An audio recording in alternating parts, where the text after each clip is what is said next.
Matthew the tax collector, Joseph the carpenter, Zacchaeus the tax collector, Priscilla and Aquila the tent makers, Luke the physician. These are a few people in Scripture who are known by their occupation. This isn't who they are, and what I mean by that is this isn't the total of who they were. But Joseph, for instance, was the man who God chose to raise Jesus. Luke was also a disciple, and I'm sure there was so much more to each person that I listed here. I imagine they led full lives and were assets to those around them. We can read in Scripture of some of the things that they did, and I'm sure that they did much more than we'll ever know. But I'm also sure that we know plenty about them. As I was studying this, I was thinking about why they were known like this. I read an article by a man who said it was likely just a way to narrow down who they were when talking to somebody else. I think that some of that's probably true. I also think that sometimes we throw ourselves at or into whatever it is that we do. And that we do, what we do sometimes becomes who we are. Sometimes it's to our benefit and the benefit of those around us, and sometimes I think it's not good for us. I think that a person who becomes a workaholic doesn't do themselves any favors, and they don't do their best for those who they're closest to. I think we should know that work isn't what defines us. And the reason I was thinking about this so much is because of what today is, as it is Timrod Day. I was thinking about you who give so much of yourselves to our children. And I don't mean the job of being at this school. I mean the life given to these kids. I mean who you are. There's a big difference in doing a job because it's a good career and giving yourself to a calling to make others better. To give yourself for someone else. I think about the lives that many of your kids live. I've seen the homes where the parents or a parent doesn't care for the children. I've seen the homes where the ones responsible for the children don't teach them right from wrong. I've seen the homes that aren't safe. I've seen these things, but you people, you see them every day. It takes a special person. More than a special person, it takes a called person. We just celebrated Easter. We talked about Jesus' death on the cross and, of course, his resurrection. And the thing that I keep pushing was that nobody but him could have done what he did. In no way do I want you to think that you're equal to Jesus, but I want to tell you, I think the job he gave you is much the same. What you do, he gives to you. I couldn't do it. I wouldn't have the patience that the children need, and I sure don't have the patience to deal with the parents. But the more I think about it, I don't have to, because God gave us you. He made people so special that they could come into the lives of our kids who are in need, and they would just pour onto them. And I think I know what some of you are thinking. Some of you are thinking you don't have enough for the most of them that are in need. Some of you are thinking about the ones you couldn't help, or you don't think you helped enough. I want you to know that later on in life, those things those kids think about or talk about, they're going to be you. That being Miss Jackson or Miss Hill or Miss Walden from Timrod that means a lot. The title given to you or the association is one that they describes who you are to them. It's not just a job. It's not just a career. Someone who's making a difference now, and that difference will continue in these kids' lives till adulthood. Philippians 2:3-4 says, "Do nothing out of rivalry or conceit, but in humility consider others as more important than yourselves. Everyone should look out not only for his own interest, but also for the interest of others." This is a letter to the Philippians church. It's an instruction to them, and you've taken this instruction, whether you're aware of it or not. You've made this your own, and I'm thankful you have, but you're not the first to think this way. Romans 5:8 says, "But God proves his own love for us, in that while we were still sinners, Christ died for us." John 3:16, of course, says, "For God so loved the world that he gave his only begotten Son, that whosoever believeth in him should not perish, but have everlasting life." You're not the originator of this kind of selflessness, but you're surely in good company. One more verse I want to read to you is Ephesians 4:11-12. "And he gave some apostles, and some prophets, and some evangelists, and some pastors and teachers, for the perfecting of the saints, for the work of the ministry, for edifying of the body of Christ." He gave this mission field, and he gave Quinby Baptist Church to help you in this mission field. Y'all, as I was studying, I was thinking about how he gave to each different skill sets, different gifts. He made some preachers and teachers and leaders. He made us all in very different skills. And sometimes he just puts you in a place and he imparts the skill to you. Sometimes he sends you to a place and you don't know what in the world you're going to do. You don't know what your job is. You don't know. I can only imagine. I don't know if we got any new teachers here, but I can only imagine your first day at school. As you go into this place and you think you know what being a teacher is, and when you get there, you find out this is something completely different. I say that not knowing what a teacher's life is, but understanding that most of the time when we go into something or we go into a place to do a job, that it's usually not what we thought it was going to be. You know, I want you to understand that God imparts this to you. God gives this to you. Those of you who are called to this place that we refer to as Timrod, those of you who are called to this mission field that we refer to as Timrod, those of you who are called to that place were put there for purpose. For purpose. You go there every day not to earn a paycheck. Because I'm going to tell you, y'all put in a lot of schooling, you put in a lot of effort, you put in a lot of work that if you were looking for a paycheck, you could have better spent somewhere else. You could have better spent your education somewhere else. But that's not who you are or what you do. You go to this place because there are going to be kids there who are meeting you that need you. You go to this place because there's a world that needs you to bring a selflessness, a love to the kids that may not receive it anywhere else. You go to this place for that purpose. That's why you go there. And I wonder if the new student teachers understand that, or if the first-year teachers understand that, if they go in just knowing that I'm going to pour into a child who needs me, or if they get there and they realize that that's what it really is. Now, I say that not because I want to diminish a new teacher going in and they don't receive their call until later. I say that as a preacher who never wanted to stand in the pulpit, for sure. I'm going to tell you, when you get to this place, you realize what the job is. When you get to this place, you understand that you're put here for purpose and for reason. And it's not what you thought it was before. It's not what you studied for. It's not. There's no amount of study in the world that can teach you how to cry over your kids at night, is it? There's no amount of study. There's no amount of preparation, of lesson planning. There's none of that can teach you or tell you or show you how to react when your children come to school hungry. When your children come to school and they don't have the benefit of a parent sending them to school who cares anything about them. That's harsh to say like that, but I know that there are students in your school that are like that. I know there are students in your school that don't receive love at home. I know that there are students in your school that don't receive instruction at home. I know there are students in your school who don't have rules at home. I know that there are students in your school that come and they're just a challenge to you from the moment you walk into the door. But I want you to understand that school is a challenge for them every moment when they walk into that door too. When they come to that place, they're not coming from a home that loves them and a home that's prepared them for this place. They're coming thinking that this is just another adversary. That this school is just another adversary, another place I have to beat before I get back to the playground, before I get back to this place that I want to be. They come to this place for that purpose. They come thinking that they have to battle. And the best thing that you can do for them when they get there is to show them it's not a fight. It's not a fight that they found somebody who loves them and cares about them and wants good for them. I say that about your school because that's no different than this church. It's no different. People come here thinking they're looking for a fight or a battle, and yes, there's a fight and a battle that rages around the church, but it ain't for me, it ain't for you, it's for him. He already did that fight.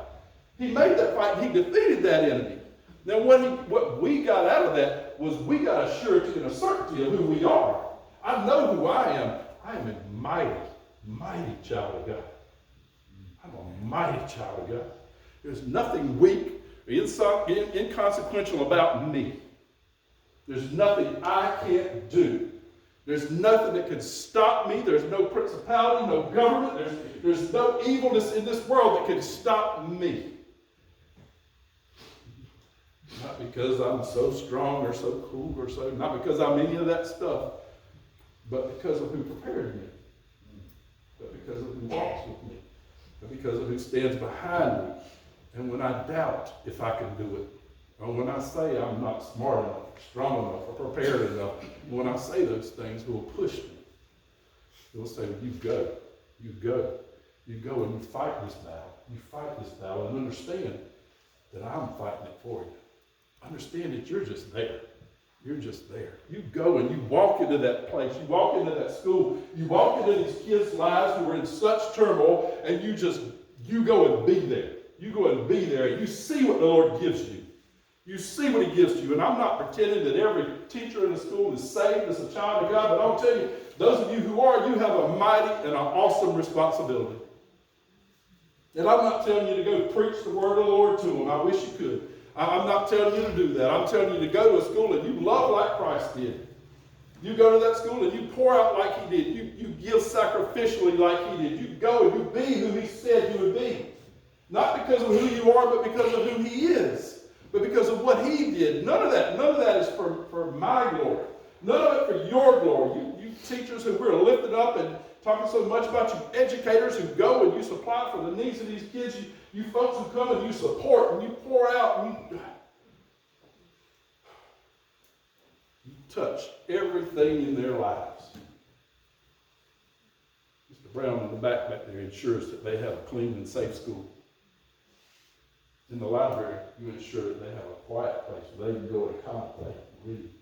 In the classrooms, you foster a place where they can go and they can learn, but they have a place where they feel safe enough to do that. And the resource officer, y'all got a great resource officer. I was standing in the yard one day and a car came in the wrong way and nobody saw it. But he's already halfway down the sidewalk. You stop and you turn around. I thought he was just hanging out and smiling and laughing. That man was about his job. But that's what it takes. It takes everybody being about their job. It takes the meals being hot and good. It takes the library being quiet and a place of comfort. It takes the teacher making that classroom. It takes the office staff. It takes every one of you to make that school what it's supposed to be. At Quinby Baptist Church, we're thankful that we get to be part of that. You guys have swelled our numbers to like twice today. Double what we are today. I love to talk about what we do at this church, not because I'm so pleased with what we do, and I am so pleased with what we do, but I want you at Timrod to understand how few in number we are. We're not that big a congregation. On a big Sunday, we have 75 folks here. But somehow we've managed to supply coats, and somehow we managed to send kids on field trips, and somehow we managed to buy water bottles or donate Gatorades or whatever the need is, and that ain't about us either. That's just about a little group of people that's being obedient to God. You know, if we could all just be obedient to God, I just think what these kids might see, because you don't need to go in and preach John 3:16 to these children. You just need to go in and be a loving heart and a loving spirit and let them see what they're supposed to be and what they can be. Then it doesn't matter what home life you come from, you're not held back by that. It doesn't matter those things that try to hold you to the ground, because you don't have to stay there. You don't have to be this, you don't have to be that. I'm Timrod alumni. 1975 was my first year at Timrod. They knew me there. Miss Gardner.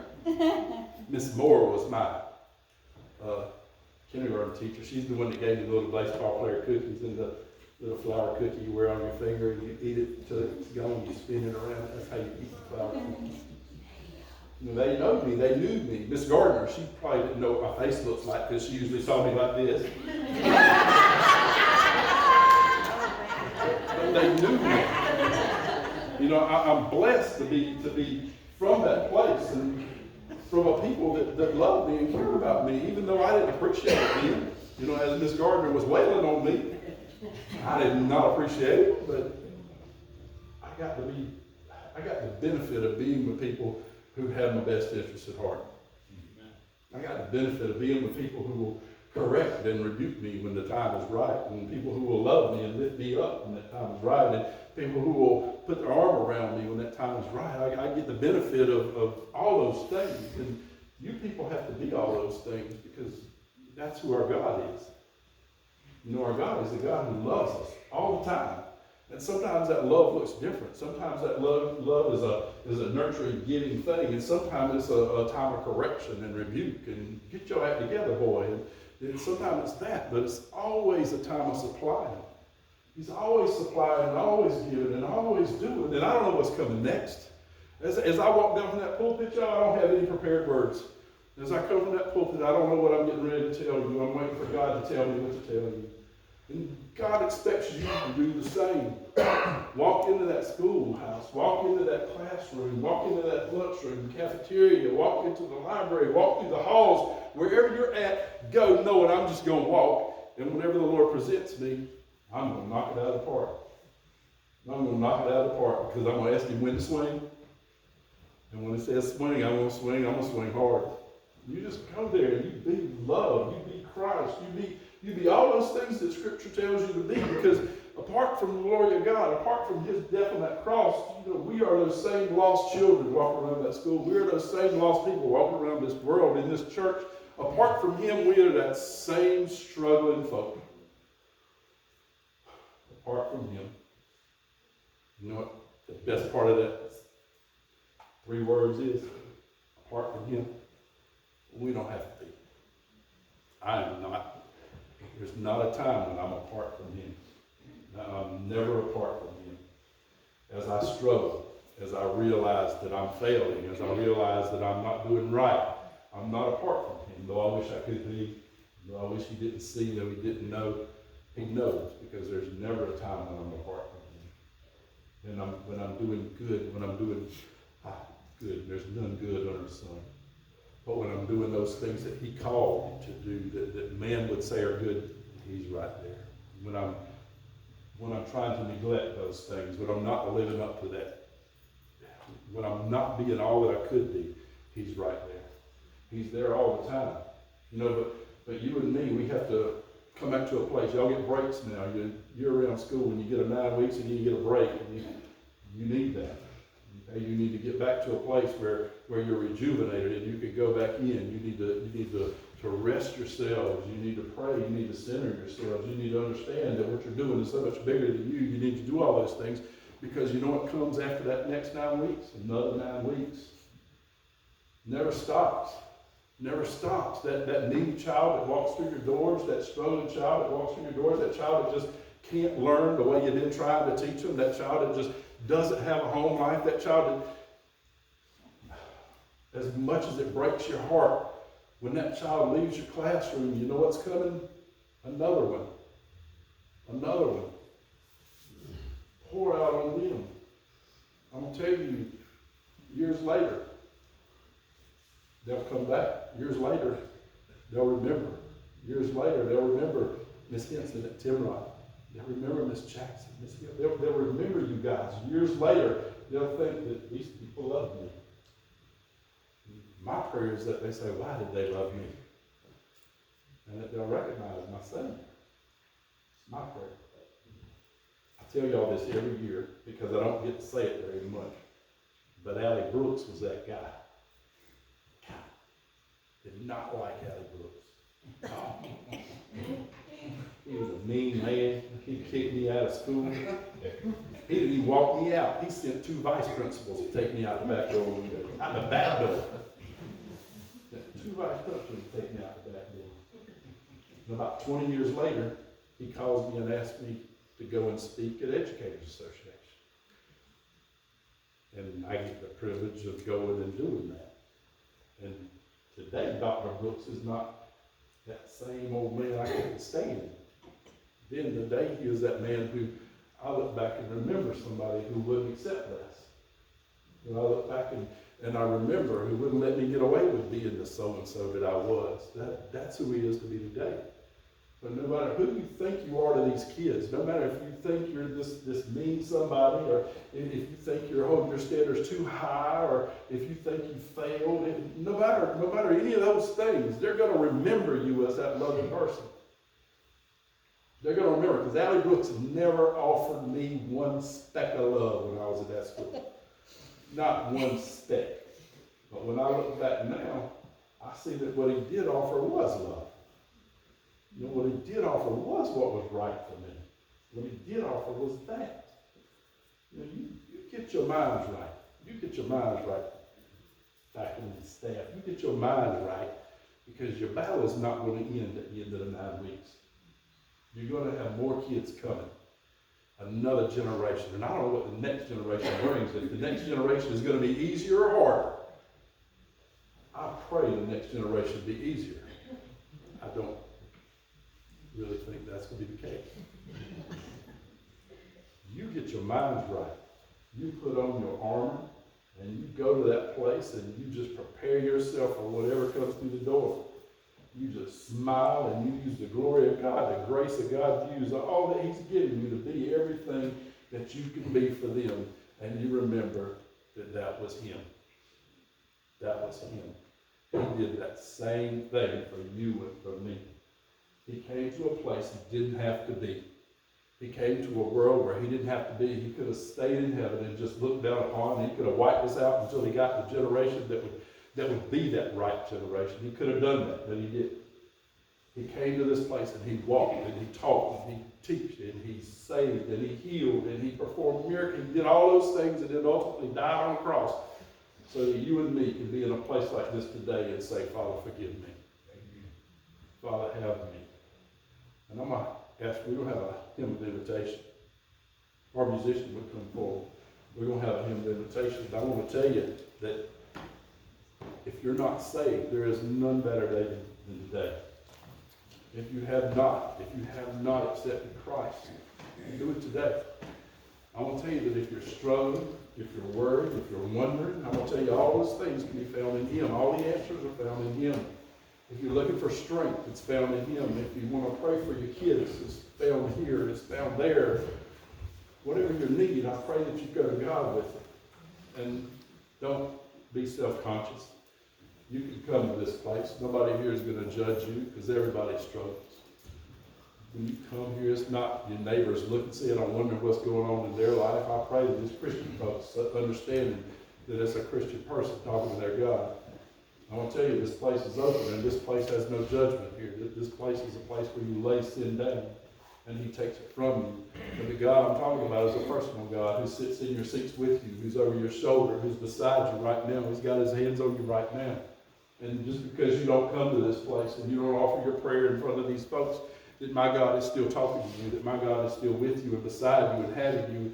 And you can say all those things that you would say here sitting in your pew, that He'll hear you, because this is not the Church of Keith.